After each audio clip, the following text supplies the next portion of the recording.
Hello, Nathan here with the ebookreader.com. For this video, I'm going to give you guys a look at the new Notes app on the Onyx Boox Note.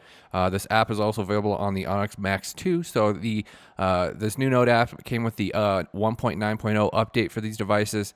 It's got some new features, and as you can see, it's got a new layout. If you saw my main review for the Onyx Boox Note, they've changed the Note app, so it's completely different now. I'm glad I didn't do a separate Notes video. So now let's go ahead and do this, show you how the Note app works, show you what all the different features are. So yeah, I do like how the Note app works on this device, and the pen does have good responsiveness. This is sort of like the layout of your at the home screen of your Note app, and then you've got the different you can view by folders. So you can export the notes in PDF or PNG format. You got a couple of different views here if you wanted a larger view, and then you can also sort. You got the different sorting options. This is just the storage though. This shows you like where each of your files are stored. And then the actual Note app itself, it lays out all your files like this. And then you've got the different cloud backups that they added with this update. So you have to have Wi-Fi connected. So it's not going to show it right here, but I'll show it in a second. When we go to the settings menu, you have a few different cloud options. So you can create different folders in here as well. If you want to have some folders among your notes, then you can put your notes in those folders for organization. Got a few different sorting options. And then like I was saying with the settings options, the settings menu here, you got some different options. You can calibrate the pen. You can go ahead and set up your account sync for your different cloud storage options. So you got Evernote and Dropbox. I got it set up with Dropbox. So what it does is it creates a folder on your Dropbox account, and it'll automatically add your notes to that if you set it up for that. And then it works really well. I like being able to get my notes right on my computer easily without having to use a computer to sideload. So the manual here, it shows you what all these different icons do on your Note app. It lists all the different functions. So another quick thing I wanted to mention is another thing with this update is they made it so that you can switch the side note. When you're using PDFs, you have the side note option. You can switch the side note to the left side now if you're left-handed. So you got that option as well with this update. Like I said, the manual shows you what all these different functions are. You got like the pressure sensitive pen, the non-pressure sensitive pen.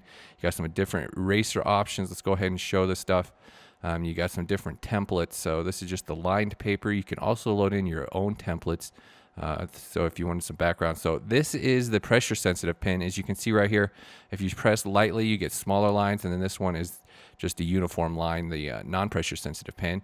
You can swap this menu list over onto the other side if you wanted it. You can also go full screen, which I'll show here in a little while. So you can customize exactly how thick you want your pen strokes to be. If you go to you can actually customize it more with that little dial at the bottom. And then you've also got these different eraser options. Another thing that changed with this update is they made it so that you can use there's this button on the stylus. So previously it was unfunctional, but now if you hold the button, you can use it, the tip as an eraser. You can also use the other end as an eraser if you want to erase your lines that way. But if now you can just hold that button down and you can use it as an eraser as well. So we were just using this stroke eraser, which will erase your full strokes. They also have this new other eraser where it's fine. You know, you can get fine details with this because it doesn't erase the whole stroke. It just erases what you're showing it to erase. Like I said, you can export in PDF, PNG formats. This little button right here, it disables capacitive touch, so you're not accidentally touching anything. It just works with the stylus that way, but then that deactivates capacitive. Another thing, obviously, you got the erase all as well with the eraser. You can erase the full screen. And so with the different thicknesses of the pen, so as you can see here, this is the thinnest version, but you still have some thickness to it once you press down with the pressure sensitivity. Then you can make the lines really thick as well when you're using this dial at the bottom. This is the thickest line option. But as you can see, it's still quite small if you're just pressing down lightly with that pressure sensitivity. So that's kind of a nice option with this. I like the Sony digital paper devices don't have that pressure sensitivity. It does give it a little more level of realism to the writing. The latency is nice and low on here, so you don't really have any lag that distracts you while you're writing. It's nice and quick with the Wacom touchscreen and the Wacom stylus. You can use other Wacom styluses as well. So you've got some different shapes you can use as well. Some of these, you got the triangle and the circles. You can make a nice, tasty donut. You've also got the different color. Oh, up here we got the option to create. So the plus sign creates a new page. It adds a new page to your list. I got to switch it over to the pen again here. And then you can subtract the pages with the minus sign. And then when you hit this little window over here, it'll show you thumbnails of all your pages, and you can jump back and forth that way with your notes. So one thing to note about this device is there have been reports of the stylus scratching the screen. I've actually got a screen protector on right now, Onyx's screen protector. I like how it feels. It's got this little bit of a matte quality to it, but it doesn't go on very easy. It has some bubbles at the edges. So they also added the white color option to use on this note app. It wasn't there previously, so you obviously you can barely see it when you're just writing on the screen normally, but if you're writing over like some black shading or just over the lines of the paper, you can actually see where the white goes. So that's a new option that they've added with this latest update. So that opens up the ability to do some different things. We got some different templates preloaded in here. Like I said, you can use your load in some different templates as well if you wanted to use some custom ones. You got some different sized lines. We've got some, you got the music paper. Then you've got these different type of grids. It's a bunch of predefined ones in here with these different squares and layouts. So you got some different templates in here. You can load in some other templates to use as well. So okay, so let's talk about some of the other options that we have here. So if you're writing along, you've got the option to do undo and redo, so you don't have to worry about screwing something up.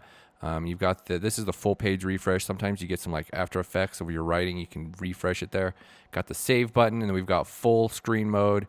You just tap that button, and then once you enter full screen mode, to exit it, you got to hit the back button down here.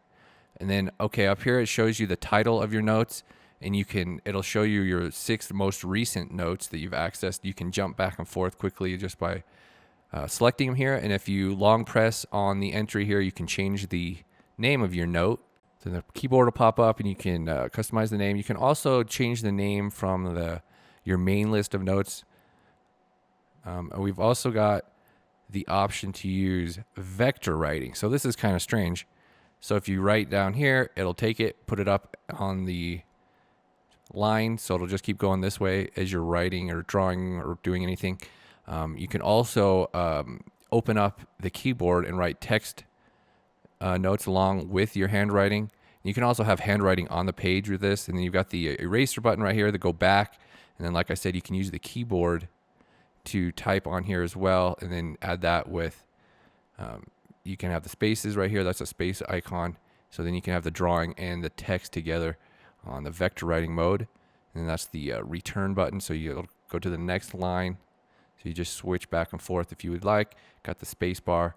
So that's kind of a different writing mode. So it'd be kind of cool if it could take your written words and transpose them to typed words. That'd be kind of cool feature. But so I'm going to go ahead and wrap up this video. This has been a look at the note-taking app on the Onyx Boox Note and the Onyx Max2.